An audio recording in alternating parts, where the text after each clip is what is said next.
I don't know if you've been wondering yet, but you know, how does your calculator calculate these trigonometric values? For example, what's the sine of 37 degrees equal to? Okay, well we can plug that into a calculator, and here I've got to make a really big point. Let me do that. Bring out your calculator and type in the sine of 37 degrees. Probably have to hit equal. I get 0.6018, and then other stuff. So it's around 0.6018. If you're getting something different when you punch that in, suppose you get negative 0.64, totally different number, negative 0.64, then you are in radian mode. Alright, so calculators have generally two modes, degrees and radians. Some of the really old calculators had the gradient mode. I mentioned gradient early on. I haven't seen grad in a while, so degrees and radians, those are the two modes we play with in trigonometry. And so it's you got to be aware of which mode you're in on your calculator. So if you got negative 0.64 for an answer, that means that was a sine of 37 radians, not degrees. Your calculator thought you wanted 37 radians.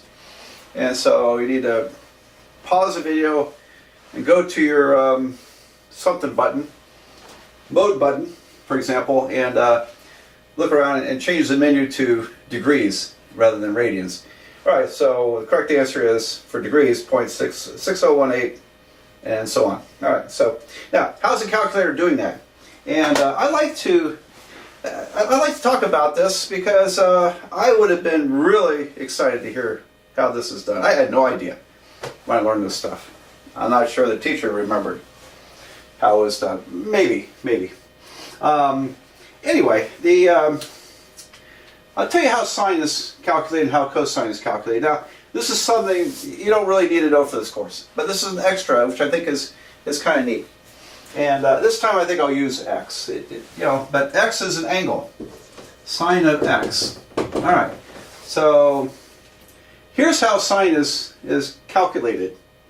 Let me see. It starts off with x minus x to the third over, we call that 3 factorial, plus x to the fifth over 5 factorial minus x to the seventh over 7 factorial.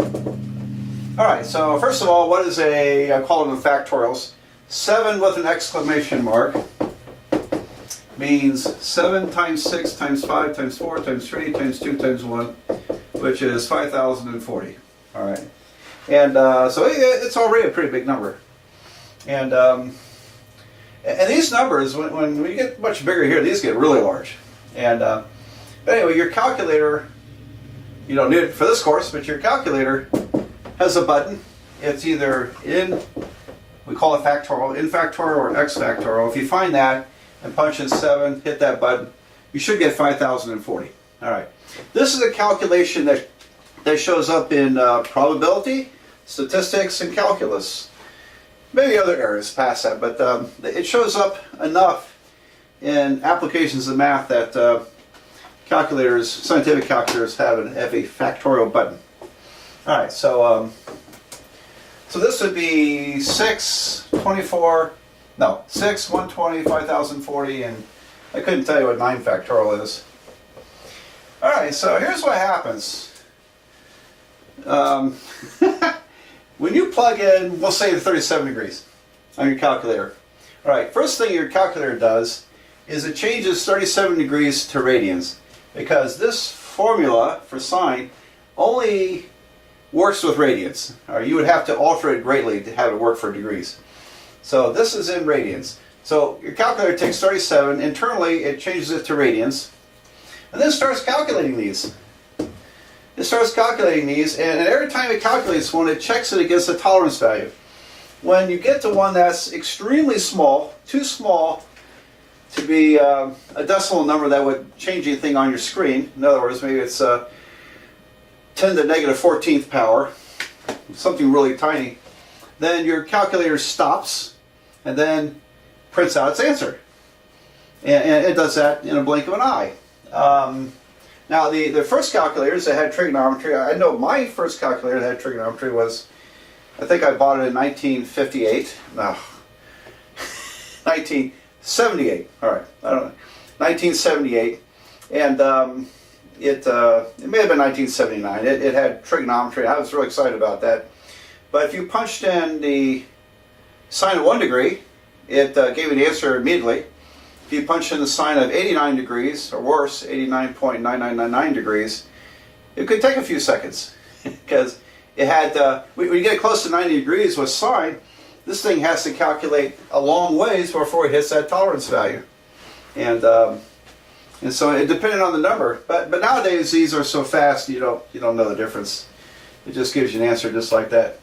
All right, so that's what your calculator is doing. Now the cosine function, again, you don't need to know this. I just think it's very interesting and appropriate to talk about. Cosine is kind of the even version of this. It would be 1 minus x squared over 2 factorial plus x to the 4th over 4 factorial minus x to the 6th over 6 factorial, and then that goes on forever. All right, so this is the even version of this. And now, where in the world do these formulas come from? This is Calculus 2 material. They're called Maclaurin Series.